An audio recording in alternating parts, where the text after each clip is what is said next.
We are not without mercy, brother. We are not monsters.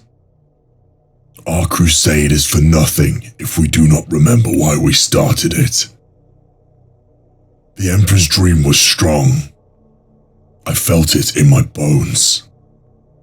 We would succeed, for he was with us. In the face of the greater good that is the Emperor's plan, none of our lives hold any significance. The Great Crusade, a galaxy-spanning endeavour led by the Emperor of Mankind, stands as a pivotal yet tragic era in the Warhammer 40k verse. Conceived as a mission to reunite humanity after the horrors of the Age of Strife, it promised enlightenment, progress, and a golden age for a species teetering on the brink of extinction. However, this grand vision ultimately crumbled, giving way to the devastating Horus heresy.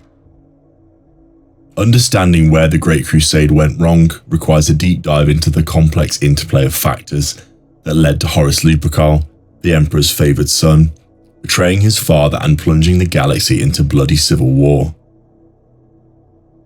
Greetings all, I'm your guide, the Archivist. Today I will dive into what went wrong with the Great Crusade that led to the Horus heresy.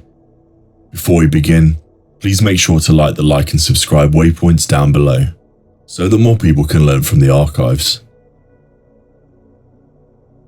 One of the core weaknesses lay within the Great Crusade's inherent structure and the very nature of the Imperium it sought to create.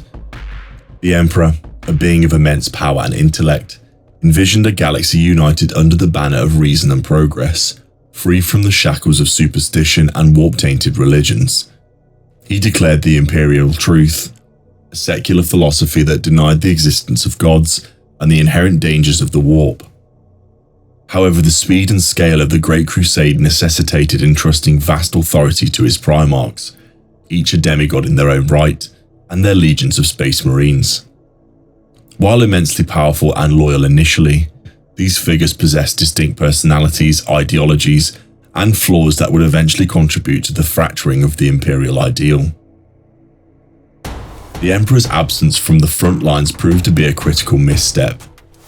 As the crusade progressed, he gradually withdrew to Terra, dedicating himself to the mysterious Great Work, a project shrouded in secrecy but believed to be connected to the Webway and the long-term survival of humanity.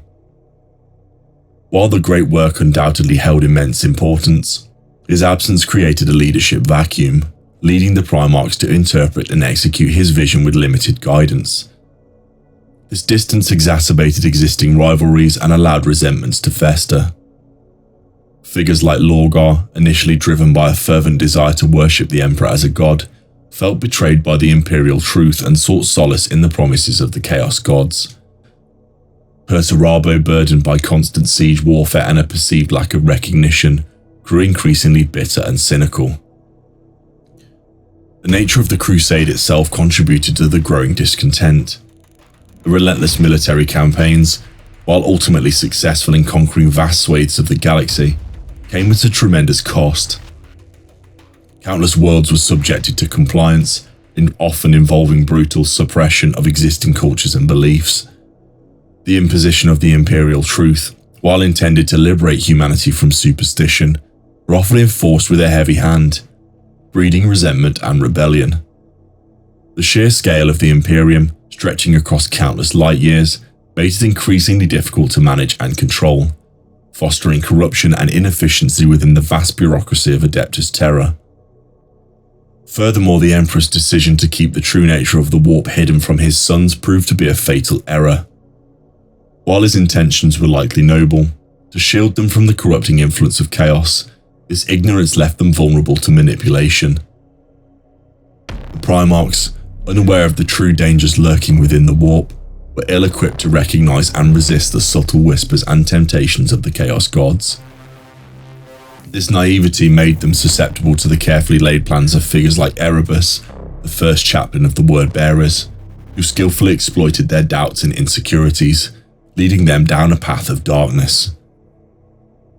The specific circumstances surrounding Horus's fall are complex and multifaceted, but they are rooted in a combination of ambition, pride, and the insidious influence of chaos.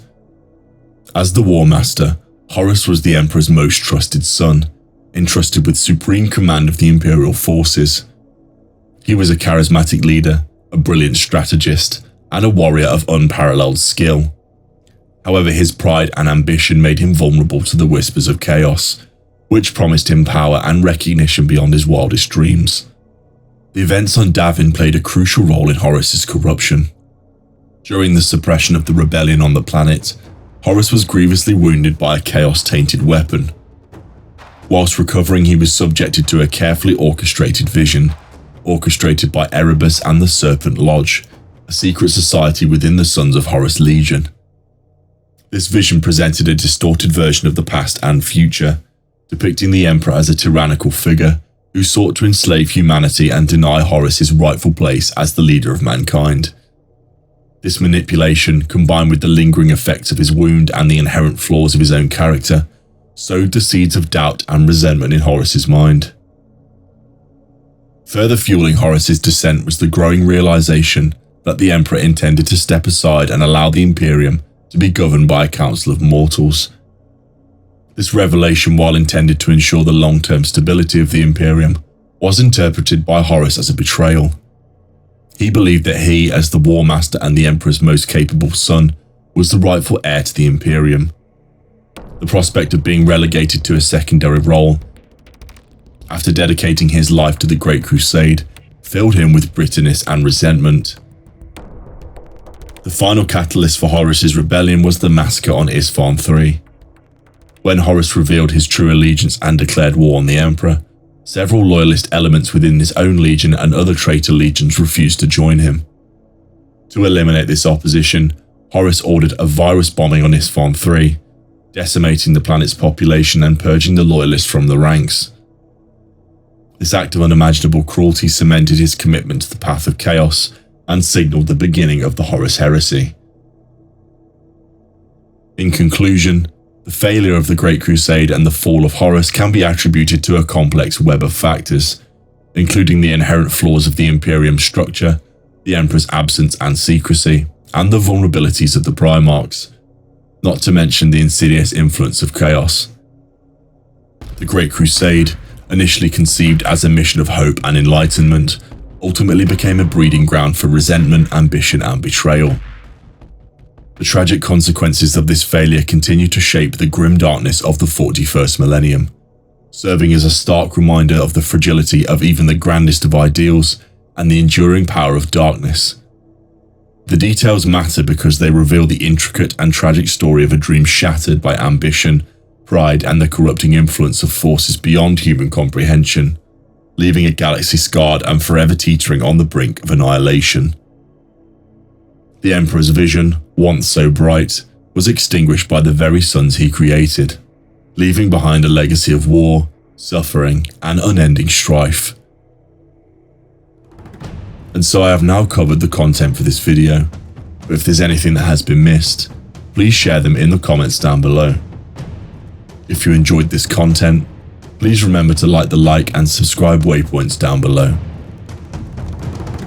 In the grim dark of the far future, there is only war.